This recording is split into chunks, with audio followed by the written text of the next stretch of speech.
Hello again, everybody. It's Mike Petralia, Trags. This is episode 249 of Patriots Beat on the CLNS Media Network. Follow us at www.clnsmedia.com. Follow us on Twitter at PatriotsCLNS or at CLNS Media. You can follow me on Twitter at Trags, Trags. This is my pleasure and thrill to welcome back somebody who hasn't been with us since he changed jobs. As a matter of fact, Jeff Howe of The Athletic Boston. Jeff, it's a thrill to have you back on the program. First question, how are things different on the other side of the beat, so to speak? It's in a lot of ways it's different. In a lot of ways, I'm really doing the exact same job. So, I mean, thank you for having me and for mentioning all that. But the thing I love so much about The Athletic is I spend all of my time working on stories that I absolutely want to work on. And, you know, sometimes it's breaking news. Sometimes it's a feature. Sometimes it's an extensive feature that I never would have been able to do if it were for the newspaper. Not that I didn't love the job at the Herald. I did. Sure. I mean, it was a place that I viewed as a place that I could retire at, 30 years down the road or whatever. But the times changed, circumstances changed, and The Athletic came along with an offer that was just too incredible, and with the opportunity as well to turn down. So, yeah, I mean, it's just like everything I did at the Herald I loved, but there are facts of life there where, hey, you know what? It would be great to spend 3 days on a story, sure. But the reality is we still have to put out a newspaper every day, still have to spend time working on that stuff. So, rather than kind of diverting my attention to 2 or 3 different spots at a time, I get to spend all of my time on one story, that I'm going to have a lot of pride in producing. One of those stories that I want to get to later, after we have to get through the ridiculous business of Brady and Gronk, is Shaq Mason. So don't let me forget that, okay, Jeff? Because I'm just producing this show on the fly, and, who knows if I can even rely on myself to remember. But I do want to touch on that feature on Shaq Mason, because I actually think it's very interesting for the Patriots long-term on the offensive line. Okay. Tom Brady, Rob Gronkowski, you reported, I believe a couple of weeks ago, that they had been planning all along to be at the minicamp, which begins this week down in Foxborough, the mandatory minicamp. I believe they've had 6 OTAs so far, and they've all been quote-unquote voluntary. But now the real business begins. First of all, your reaction to Brady and Gronk arriving on the scene this week, and really, in your mind, what changes? Well, the intensity is going to change. I mean, the reaction is, look, this was supposed to happen. So if it didn't, then it would have been a shock. But, I mean, again, this was the plan all along for Brady. And I think Gronk might have, I'm not entirely sure, but he might have shown up, a week or 2 earlier if they executed the new contract in time. But, of course, that didn't happen. Right around the time, remember that I reported that the Patriots and Gronkowski were getting closer on a contract. And, I mean, at this point, it's pretty likely that he is going to play the 2018 season under new terms. That was like within the same 24-hour time period that Hunter Henry tore his ACL in a non-contact practice out in L.A. So Gronk didn't need any more reminders of the dangers of showing up and practicing when you're that close to a new deal and potentially risking, a whole heck of a lot of money, however it turns out to be. So with all that, and then you look at how is practice going to be different. I mean, look, I know the conspiracy theories are fun and the what ifs and what's Belichick going to do. Right. Look, it's got to be, Brady's got to be the first guy taking these reps. I mean, you're not going to mess around with that. I'm sure Belichick, look, as I reported on Monday, it wasn't known how Belichick felt about all this. I think we can all assume how Belichick has felt about all this. He's a football coach. He wants his football players to play football when there's practicing football involved. So, of course, that's probably how he felt. It's just, nobody disclosed to me how Belichick felt about the whole situation. But I'm not sure that Belichick is going to let this thing linger to a point where he's like, all right, Hoyer, you take all the ones, and Brady, you take all the twos all throughout minicamp. You don't want to show up, you're behind. I mean, if you do that, then you're basically saying that this thing is going to linger for quite a bit longer, to the point where it's going to be an ongoing story and distraction, and there's no way that would be in the best interest of the football team. So, look, this is going to be an offense that's going to execute with a whole heck of a lot more octane and efficiency with Brady running the show than Brian Hoyer. Those are the last 2 times that we got to watch practice out at OTAs. I mean, that's the most obvious statement that anybody's ever stated. So it's not really going out on a limb there, but I'd expect this to be a really fun week, and you're going to see, it's a pleasure. It's truly one of the best parts of the job that we have, is to be able to watch Tom Brady run a practice down at Foxborough when nobody else is able to really watch. And you compare that to some of the teams that we've seen come in, or the Patriots have gone to visit for joint practices, and really, not that this is, I'm not trying to take a shot at Hoyer, but watching Hoyer run the offense, it's just a different planet. So watching Brady run the show down in Foxborough is going to be a treat, because you're not sure how much longer this is really going to last. Well, see, I see it a little bit differently. Certainly, Tom's going to be out there and he's going to be taking snaps. I think, though, that he may not see the majority of the snaps. I think he'll see most of the first team snaps. But I think he is going to be limited to working with the guys he's going to be working with during the regular season. And you break those down into numbers. I don't know if that's the majority of the snaps or not. But that, I don't know. I just think that Belichick's going to... Your point about him not wanting it to linger is an excellent point, and certainly that it not lingering is in his mantra of not in the best interest of the football. It would be in the best interest of the football team for it not to linger. But I just think somehow, some way, Bill makes some type of statement. I don't know. I go back and forth on that. Yeah, I mean, I'd be surprised if it were out in public. Maybe he rails on Brady in a meeting, 1 or 2 more times than he normally would. Maybe he has a sit down with him, and it's just like, look, I got you in the building. Now I'm going to use this time to my advantage because I'm the boss and I can call these meetings. Not to say that they haven't spoken over the last several months. I don't know. I can't say that I'm privy, or anybody's really privy to the conversations that Belichick, Brady, and Kraft have all had. We know they've spoken. We just don't know how often and the tenor of the discussions. Look, Belichick was never really in the dark about Brady and Gronk. I mean, up until April 24th, or whenever Gronk told Belichick that he would indeed play. I mean, Belichick really has not been in the dark about this whole situation over the last month and a half. So, again, I'm not saying that Belichick was like, oh, you know what, you want to take the first 7 weeks OTAs off, that's totally fine by me. I'm sure that's not how he felt about it, but I'm sure there's also probably a little, even if he's like 2% okay with it, I think at least there, from what I understand, there's been a somewhat open line of communication. Because, again, I'm not going to be able to report all this stuff 4 to 6 weeks ago or whatever it was if Belichick isn't aware of all of it. Sure. Now, the other side of the picture is Rob Gronkowski.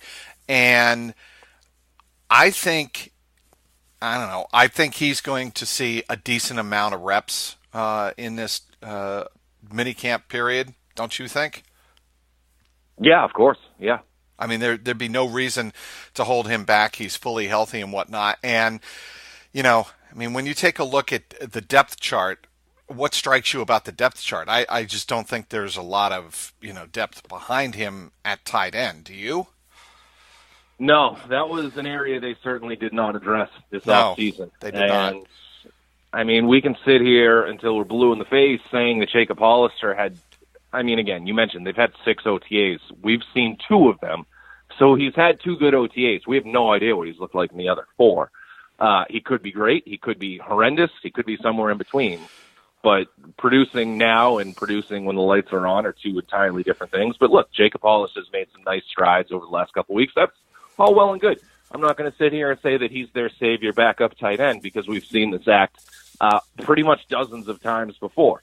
Dwayne Allen is a guy who, again, still needs to prove that he can be a valuable asset in the offense, not just in terms of making personal strides from 2017 to 2018, but proving that he is not worth being a $5 million cap casualty, because they can release him, save $5 million against the cap, no penalties whatsoever. So that's an important stride for him to make. And then you've got guys like Troy Nicholas and Will Tye. I mean, they drafted Ryan Izzo. He's probably not going to make the team. So there's just, I'm not saying that there was a lot out there. I mean, it's not like you could just go out and spend the kind of money you needed to get a Jimmy Graham or take the gamble on a Tyler Eifert. So it's hard to sit here and say, hey, you know what, you should have done this, and this, but it's not like the assets were really available. But again, if Gronk goes down, you're in another situation potentially, unless Jacob Hollister really explodes in the next few months, which again is one of those things. You got to temper that expectation for a second-year guy. But unless something drastic happens in the next couple months, if Gronk goes down, you're in a situation like in 2015 when defenses are basically just going to ignore that backup tight end and cover the other four guys running routes. Speaking of receivers, wide receiver, this gets to an area where I think it's going to be very fascinating to watch how the depth chart breaks out. I mean, we assume that Julian Edelman, based on some of the video we saw last week, that he's getting in and out of cuts, or a couple of weeks ago, in and out of cuts really well. And Chris Hogan's going to be the number 2. But after those two, I mean, you've got Cordell Patterson, Braxton Berrios, the rookie out of the University of Miami, and you've got running backs who could get into the mix at wide receiver, just getting a look-see at the wide receiver, as receivers out of the backfield is what I'm trying to say after all that babbling. And then you have Malcolm Mitchell. How do you see the wide receivers breaking down? Yeah, I mean, that's a fascinating battle. And two guys, well, you mentioned Mitchell. He is, in my mind, truly competing against himself and nobody else. Yep. If he can prove that he can stay healthy for more than 2 days at a time, and I'm not saying that as a dig, I'm saying that because we have yet to see him practice more than 2 days at a time. If he can prove that his knee is good enough to get through the season, or at least to get him, if he can get through August and the team is like, you know what, I think we can get 12 games out of this guy, he'll be on the roster. If he can't, then, you get to the point where you wonder, is putting him on IR only delaying the inevitable, or is it really worth trying to keep him around? Because we know the talent's there. It's just the knee is in awful shape. So that's a major concern. Then I look at Jordan Matthews as the true number 3 guy because, and we got to see what he's capable of with Brady running the show. I mean, I think Jordan Matthews is, in my mind, on the short list of guys to watch this week because you got Brady back and you want to see what Matthews can do with him throwing the football. I mean, again, with all due respect to Hoyer, a guy like Jordan Matthews, if he caught, 25 passes of practice with Hoyer running the show, I mean, what does that really tell you? Not a whole lot. Aaron Dobson was the leading receiver in training camp 2 years ago when Jimmy Garoppolo was throwing the ball. He didn't make the team. So that's just the context of what I'm trying to say. So, yeah, you look at Matthews, and then I would say, again, unless Matthews is some sort of disaster, which I don't expect, I think he's going to be on the team. And then Patterson, he hasn't really excited me as a receiver in the 2 practices that we've seen. It's a small sample size, but I mean, that kind of fits in with what his career has been to this point. The guy he is legitimately the best kick returner in the league on average yards per kick return over the last 5 years. I think that's where he has to make the team. I think he has to be a special teamer. You look at him the same way you look at, a Brandon King or somebody in that type of role where you say, or like a Jordan Richards.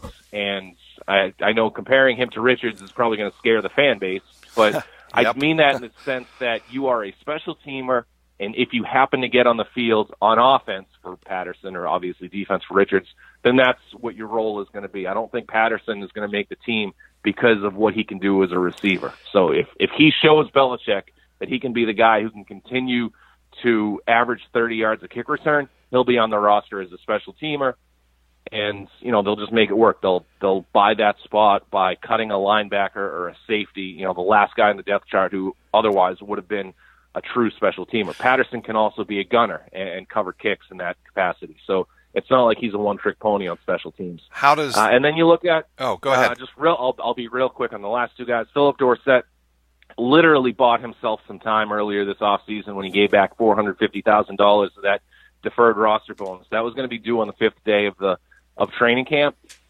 He probably was not going to stick around beyond that. They were going to probably release him, which, again, is why he gave it back. Now it's only a $150,000 roster bonus. That's something that they can afford. to wait out and see if he does make that second-year stride in the system. If he does, then, again, they loved him last year. The production wasn't there on the field. And then you look at Kenny Britt, similar sort of way. If it's not Dorsett, maybe it's Britt. Cordell Patterson, how do the new kick return rules affect him? I mean, it's by all accounts, these new rules are supposed to favor the kick returners. So, I mean, the guy he's gigantic. He reminds me of Jacoby Jones. Why am I'm having the guy who was outstanding for the Ravens? That's Jacoby Jones.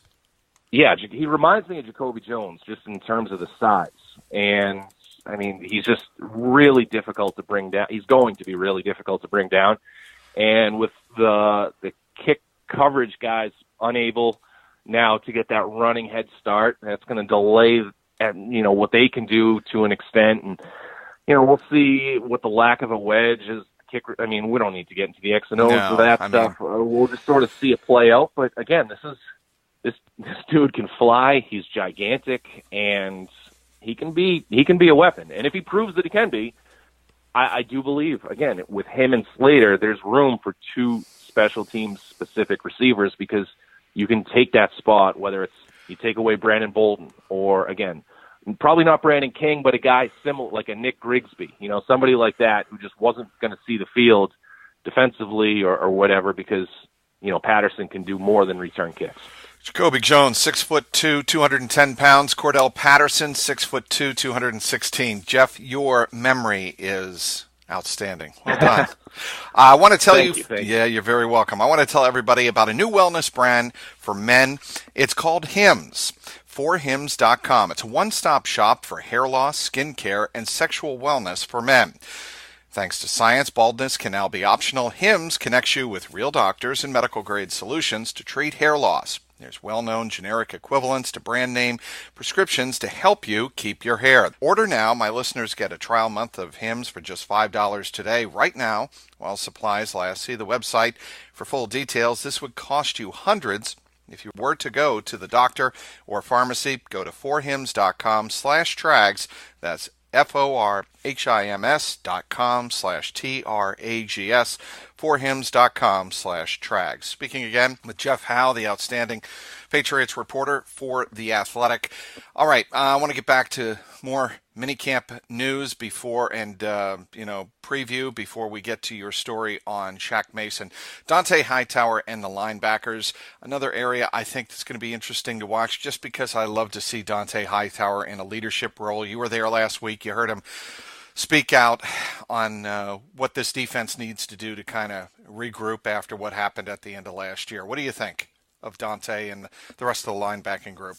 Well, they're solid in terms of what they've got as starters, but if any of those guys goes down, the depth is going to be seriously tested. And it's, they're in a tough spot. It's similar to the tight end position, where if your starters are out there, you've got a really good group. I mean, you've got the best tight end in the NFL, maybe the most dominant tight end in NFL history. But if he goes down, then what do you got left? You've got a really, really good linebacker in Dante Hightower, an all-pro candidate or a Pro Bowl candidate, and a guy who is, so versatile, makes the defense go. It can do so many different things. But if he goes down, as his history suggests is a possibility, then, Kyle Van Noy's a nice player. He's a solid player. But then you start to bring in the Landon Roberts and the Marquise Flowers into the mix. And those guys are, they're role players. And I think Flowers, more so than anybody, showed some intrigue late last season. On the pass rush. Right? No, more just sort of just being a space linebacker who could step in. I thought he got to the quarterback a decent number of times, but not against the greatest competition. He did. But yeah, it's some of it's circumstantial. But again, a guy that has been a special teamer his whole career, as you know, but got a chance to play on defense and was better than I think anybody really would have expected him to be. So now I'm not saying he's going to morph into this, great starter or anything like that, but a guy who there's some intrigue there. Landon Roberts what he is. He makes a lot of mistakes. He's a gambler, and it seems to be more often than not the gambles really put him in the defense at a disadvantage because he's been missing more plays than making. If he can turn that percentage around, if he can even it out, if he can just be a little more consistent, then you've got an intriguing player there. It's just that's something that he's going to have to prove that he can do. And then you look at some of the young guys, Christian Sam, Juwan Bentley. Right. I mean, I think Bentley is sort of a Roberts clone, and we'll see. I don't mean that in the sense that I just mean in terms of like the early down run stopper type of linebacker. And we'll see if he can grow over the years with his coverage ability, if he can stick around that long. So, there's some decent competition at the back end of the linebacker group. I mean, if you really want to get down to the nitty-gritty, Nick Grigsby is a guy that Matthew Slater compared to Tracy White last season, so you've got a solid special teamer there. But, I mean, I've said this over the years, and it still holds true. If there's any team in the league, you're really not going 3. You're definitely not going 4 deep at linebacker. So if you lose one of them, you're going to be in trouble. The Patriots, it's true for them. If you can run Hightower and Van Noy out there for, let's say, 75 to 85% of the snaps next year, you're in great shape. Yep. Because you need 2 starting linebackers because you're always in nickel, sometimes in dime. You can do a lot of different things. You're in fantastic shape there. If those guys go down, you're as vulnerable as anybody else in the league. I guess the difference with the Patriots is Hightower's injury history. Again, makes it likely that there's a point this season when he will miss some time. Real quick, how different, if we can even tell from these OTAs and this week's minicamp, will the defense look without Matt Patricia running it? It's hard to say. They did some stuff. Everything that we've seen so far makes them look pretty similar. And you've got Hightower on the edge. You're going to see him line up in the middle a little bit too, I would expect. But, Flores has been in the system for so long that, he knows what Patricia was running. He knows what Belichick wants to run. I really believe the defense is going to look very similar. And more to the point, I think he knows when they want to run it. That to me, situationally, is as critical as what it is, right? Yeah, and, the thing, it's interesting. We've always known how respected Flores is in that locker room, and it helps his case that he has been a linebackers coach for at least a couple of years now. I forget when he switched job titles, but whatever. He's coached at the heart of the defense. That's where Belichick was kind of well-versed at back in the 80s.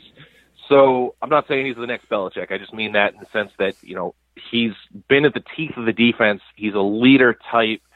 And then for the first time ever, really, I think back at the Super Bowl in February or the end of January and into February when the assistants were available the entire week, you really finally got a chance from a media perspective to see why he's so well-liked. He got a chance to open up, which we've never really seen before in the 1 or 2 times a year they make the assistants available at Gillette Stadium. We saw the Flores personality and kind of a peek behind the curtain of why he is who he is. And again, that's why I think you've got teams like the Cardinals who are calling the Patriots for that head coaching interview. Not to say that he was a serious candidate, but the secret's out. Brian Flores is going to be a head coach at some point in his career, and some point probably in the near future. But for right now, I think he's going to be, I don't want to say seamless because that would be a discredit to what Patricia's done over the years, but a relatively seamless transition from Patricia to Flores. All right, other side of the ball. One of the reasons that I think people should subscribe to The Athletic if they're serious about Patriots coverage is your feature on Shaq Mason. And I think he is arguably one of the, if not the most underrated player in the offensive unit, simply because of how much he produces and how he produces at a high level over a long period of time. And you wrote a terrific feature on Shaq Mason toward the end of May, and I just want to kind of revisit why you think he is one of the best guards, starting right guard in the NFL. Yeah, well, thanks. I mean, he's just a guy who, the amount of development that he's had or progress year to year has been incredible. I think it's unlike any guard or interior lineman that I've seen, and this is going to be my 10th year covering the team. So just, when Logan Mankins showed up, you knew he was the real deal right away. When Right. Shaq Mason showed up, it was, can he beat out Trey Jackson for the starting job? There were, veterans like Dan Connolly and Ryan Wendell still around. So it was how quickly can he kind of come in and insert himself. And it was okay. You saw the power there. You saw the raw ability, but you knew that as a pass rusher, he was pass protector. He was nowhere near ready. But and again, he held his own as a rookie. And then his second year in 2016, it was a more refined product. He was a lot more consistent. And last year, what you saw as a run blocker, I mean, he's as good as, I don't know, he's probably one of the 5 best run blocking guards in the NFL already. From a pass protection standpoint, he still has improvement to make. I mean, he was the culprit on the strip sack in the Super Bowl. So, you don't hold that one play against him because I just mean in terms of the overall evaluation. But the intriguing thing is, is he 25? I think I wrote in the store. I can't remember his age, but I'll have to look that up. But I think he's 25. So yeah, I mean, this is a guy who is still at least 2 years before the prime of his career. You know how much progress that he's made over the first 3 seasons, and the fascinating thing is how much progress or how much higher the ceiling really is, and how much better he can really get before he even enters his prime. So he's the type of guy that if he gets into the open market, you got Travis Frederick from the Cowboys, might be the best guard in the NFL. He's going to be a free agent, or he's scheduled to be a free agent next offseason. He's going to be the highest paid guard in NFL history. He's probably going to get a deal eclipsing $13 million annually, which is absurd, but whatever. I think you look at Shaq Mason, his market, not off the Frederick deal, but you look at the way other guards are paid, he is probably going to get himself into the $9 million a year territory with 40% of that guaranteed. So you're looking at maybe, if he pushes this thing all the way into free agency, you're looking at maybe a 5-year, $45 million deal with, can't do the math off the top of my head, somewhere around 20 million guaranteed, maybe 18 million guaranteed. So right into the 40% ballpark. But who knows? I mean, if a team that desperately wanted Frederick, if the Cowboys don't franchise him, wants to really start bidding on Mason, he could potentially get to 10. And there are 11 guards in the NFL right now who make at least $9 million a year. And I think Mason is going to be, or you got Frederick going to be the 12th, Mason going to be the 13th. There might be 1 or 2 others in free agency next year who get similar types of money. But again, this is a situation where the Patriots are, Belichick's style outside of getting Mankins and that 1 year with Brian Waters. I mean, he's always been the draft and develop type with the interior spots, all 3 of them. So what's he going to do with Mason? Is he, on one hand, do you continue the strategy that's helped you over the course of your career? Or on the other, do you say, I and Dante have spent so much time developing him into this player. Do I really want another team to reap those rewards? And then similar or related element there is, Dante Scarnecchia was, I don't want to say he was close to retirement, but he kind of hinted at it again last year at the Super Bowl. So how much longer is Dante really going to be coaching this group? And if, let's say, he only has 1 or maybe 2 years left, and I'm just projecting, I have no idea.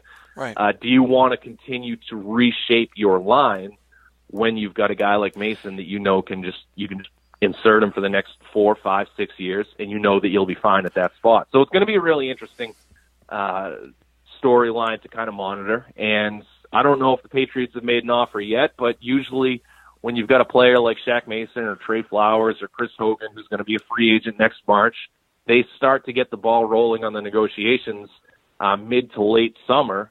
So they're getting close to the point where the negotiations are going to start. The Patriots are going to lowball them, and Mason will probably say no. And then it's where does it go from there? I mean, that's the same pattern, typical business dealings that the Patriots have.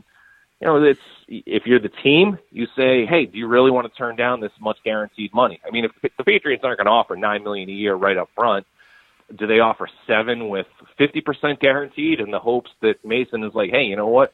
If I bite, I can get injured this year. I'm still set for life. If he is,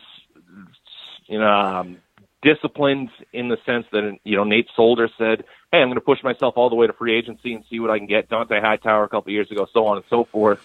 Then that's well within his right to do that as well. So it's just what is the priority of the player? Because ultimately, regardless of how strong the contract offer is from the team side, the player has every right to gamble on himself and see if he can, push himself all the way to free agency and see if he can stay healthy and become one of the highest paid players at his position in the NFL. You do realize that all of this is on the assumption that Bill is still the decision maker in Foxborough and that he hasn't delegated any of that to Nick Caserio, assuming that Bill might, or somebody else, namely Robert Kraft, might be thinking down the road, eventually Bill's going to leave and somebody else is. I've always wondered about that transitional phase with this organization from Bill to the next man. And with a guy like Shaq Mason, if he is renegotiating a new contract, it will probably be beyond Bill's tenure in Foxborough, no? I mean, I think you look at, so I know, all right, if the Patriots maintain their pace in terms of wins per year, Belichick in 2023 can be the all-time winningest coach in NFL history. So he's got a carrot at the end of the stick there.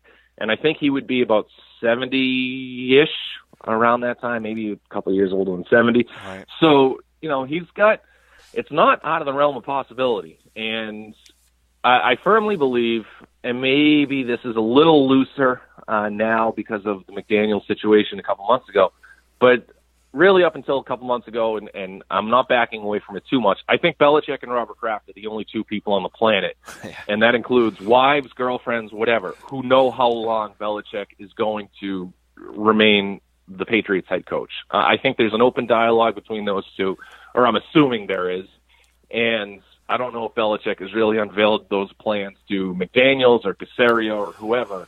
And you look at the way Belichick was dealing in the draft, trading into next year's draft a couple of different times, I think it was.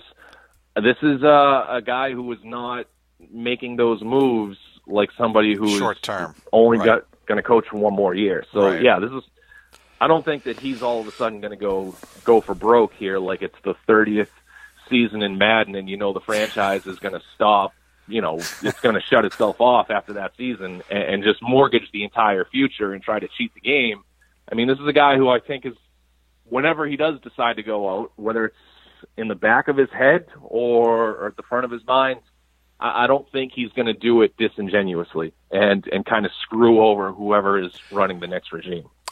How can people, with your new employer, follow you, Jeff, and how can they follow Patriots coverage on The Athletic on social channels?